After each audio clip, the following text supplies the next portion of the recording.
నమస్తే, welcome to four sides TV. Ek Bharat Shreshtha Bharat ప్రతీకగా శ్రీ పొట్టి శ్రీరాములు నెల్లూరు జిల్లాలో హోలీ వేడుకలు సందడిగా సాగాయి.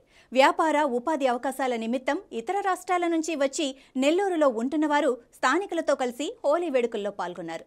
నగరంలోని మార్వాడీలు హోలీ సందర్భంగా చిన్నపిల్లలను అలంకరించి వేడుక నిర్వహించారు. కులమత వర్గాలకు అతీతంగా రంగులు చల్లుకుంటూ సందడి చేశారు. దాండియా నృత్యాలతో 5 రోజుల పాటు మార్వాడీల ఆధ్వర్యంలో హోలీ వేడుకలు నిర్వహించే సంప్రదాయం నెల్లూరులో కొనసాగుతోంది. ఇక ఇదే అంశానికి సంబంధించిన మరింత సమాచారం మా నెల్లూరు ప్రతినిధి శ్రీధర్ అందిస్తారు. ఋతువుల క్రమంలో ఎంతో ప్రాధాన్యత ఉన్న చెట్లు చిగురించే కాలం, పంట చేతికందే కాలం, ఎంతో విశిష్టమైన ఈ కాలంలో వసంత పౌర్ణమి ఈ దేశవ్యాప్తంగా కూడా రంగోలీ రూపంలో రంగులు చల్లుకుంటూ ఆనంద విహారం కొనసాగుతూ ఉంది. ఇక్కడ మనం చూసినట్టయితే ఏక్ భారత్ శ్రేష్ఠ భారత్, భారతీయులంతా విభిన్న భాషలు విభిన్న ప్రాంతాలు అయినప్పటికీ కూడా అందరూ ఒకటే, అందరిలోనే ఆనందం. భారతీయులుగా భారత సంతతిగా అందరిలో ఆనందం. ఈరోజు మనం చూస్తున్నట్టయితే ఎక్కడో మహారాష్ట్ర, రాజస్థాను, ఇతర ప్రాంతాల నుంచి ఉపాధి నిమిత్తం వచ్చిన వారంతా కూడా ఈ వసంత పంచమి సందర్భంగా, ఇక్కడ మనం వసంత పంచమి అంటాం, ఆ ప్రాంతంలో హోలీ అంటారు. భాషలు వేరైనా కూడా భావం ఒకటే. అంతా కూడా ఈరోజు ఆనంద డోలికల్లో మునిగి తేలడమే. రోజు పడే కష్టాలు, బాధలు, వాటి నుంచి విముక్తిగా అందరూ కూడా సంఘ జీవనం సాగించే విధంగా ఈరోజు ఇక్కడ హోలీ పండుగ జరుపుకుంటున్నారు. ఇక్కడ మనకు శ్రీ పొట్టి శ్రీరాములు నెల్లూరు జిల్లాలో, నెల్లూరు నగరంలో ఈ ప్రాంతం అంతా కూడా ఈ హోలీ సంబరాల్లో ఆనంద డోలికల్లో తేలిపోతున్న పరిస్థితి మనం చూసాం. ఇక్కడ మనతో పెద్దలు ఉన్నారు. ఏక భారత్ శ్రేష్ఠ భారత్ ధ్యేయంతో కూడా వీరంతా కూడా ఈ సాంప్రదాయాన్ని ఏళ్ల తరబడి కొనసాగిస్తున్నారు. చెప్పండి, ఇక్కడ ఈరోజు ఈ ఏక భారత్ శ్రేష్ఠ భారత్ సంబంధించి మీరంతా కూడా వ్యాపారాల నిమిత్తం ఇక్కడికి వచ్చారు. ఇక్కడంతా మమేకం అయ్యారు. ఒక సంఘ జీవనంగా ఇక్కడంతా కూడా కలిసిమెలిసి ఇక్కడ జీవనం సాగుతూ ఉంది. ఎలా ఉంది ఈరోజు ఈ ఆనంద డోలికల్లో మీరు ఇచ్చే అభిప్రాయం ఏంటి? మీరు ఇచ్చే సందేశం ఏంటి? అందరికీ హోలీ శుభాకాంక్షలు. మేమందరూ ఏకమత్తంగా ఉంటాం. ఏ రాష్ట్రం నుంచి వచ్చిన ఇక్కడ వచ్చిన తర్వాత ఏకమత్తంగా వ్యాపారం చేస్తాం. వ్యాపారం చేసుకుంటా మేము సంబరాలు కూడా చేస్తున్నాం. హిందూ పద్ధతి ప్రకారంగా ప్రతి ఒక్కరు కలిసిమెలిసి ఉంటాం. ఏ జాతి అని కావచ్చు, ఏ రాష్ట్రమైన కావచ్చు, మన భారతదేశం ఒకటి కాకపోతే ఏక్ భారత్ శ్రేష్ఠ భారత్ లాగా మేమందరూ కలిసిమెలిసి రంగులు ఆడుకుంటాం. ఏ పండుగ వచ్చింది కూడా ఆ పండుగ చేసుకుంటాం. ఉగాది కానీ, దీపావళి కానీ, సంక్రాంతి కానీ, హోలీ కానీ, ఏ పండుగ వచ్చిందో మేము కలిసిమెలిసి చేసుకుంటాం. హిందూ పద్ధతి ప్రకారం చేసుకుంటాం. అందరూ ఏకమత్తంగా ఉంటాం. వ్యాపారం చేసుకుంటా సంబరాలు కూడా చేస్తూ ఉంటాం. ఇక్కడ మనకు చూసినట్టయితే ఇక్కడ స్థానికులు మనతో ఉన్నారు.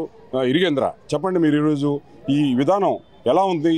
ఇది ఉత్తర భారతదేశం నుంచి వచ్చిన విధానం అయినప్పటికీ కూడా వసంత పంచమి అంటూ దేవాలయాల్లో అనేక కార్యక్రమాలు ఈరోజు జరుగుతూ ఉంటాయి. ఈ విశేషానికి ఈ ఉత్సాహం తోడైంది.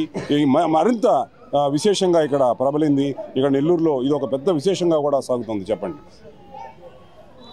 ముందుగా అందరికి జై శ్రీరామ్.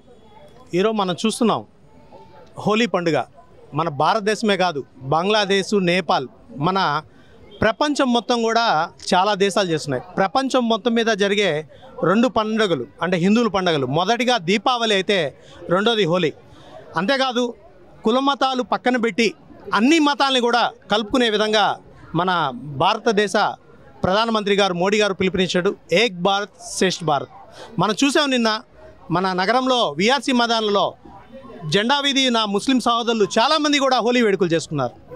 ఈ పండగ తీసుకొని వచ్చింది మన హిందూ పండగ అయినా దీనికి గొడుగేసి ఆజ్యం పూసింది మా మార్వాడి సహోదరులు.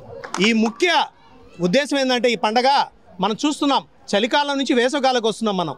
ఇది ఎలా వచ్చింది హోలీ అంటే మనం పురాణ కాలాల్లో చెప్పుకుంటే మన ఇతిహాసాలు చెప్పినట్టు మన్మధుడు దహనం, శివుడి యొక్క 3వ కన్ను తెరిచి కామాగ్ని అంటే మన యొక్క కామ కోరికలను కానీ కామాన్ని కానీ దహించవేసే పండగ హోలీ అనేది. ఎందుకంటే మనం చూస్తాం ఈరోజు ఒకరు అందంగా ఉన్నారు, అందంగా లేదు, అందరు రంగులు పూసుకుంటే మనమందరం ఒకటే. ఇక్కడ అందం లేదు, అందం లేని లేదు. ఈ కామదహనానికి చిహ్నంగా ఏంటంటే ఈ హోలీ పండుగ. దీనికి ఇంకొకటి కూడా ఉంది. పురాతన కాలంలో హోలీ వస్తుందనగా 5 రోజుల ముందు మన ఆయుర్వేదిక్, ఇప్పుడంటే మీరు రసాయనం వాడుతున్నారు, ఈ కెమికల్ రంగులు వాడుతున్నారు, అప్పట్లో అవి లేవు. పసుపు ఈరోజు మనం చూస్తుంటాం ఆడవాళ్ళు ఇప్పటికి కూడా చాలా దగ్గర పసుపు పూసుకుంటారు అంటే స్కిన్ అలర్జీ రాకుండా. అలాగే పసుపు కానీ, సుగంధ ద్రవ్యాలు కానీ, అలాగే కుంకుమ, స్వచ్ఛమైన కుంకుమ కానీ ఇలా వాడి ఈ చలికాలం నుంచి వేసవికాలంలోకి వచ్చే వాళ్ళకి ఎలాగైతే చర్మరోగాలు వస్తాయో వాటిని అరికట్టడానికి ముఖ్యంగా జలుబు, దగ్గు, తుమ్ము ఇటువంటి మనం చూసాం. నిన్న మొన్న కూడా వాతావరణం మారి అందరికీ దగ్గులు జలుబులు వచ్చేసాయి అంటున్నారు.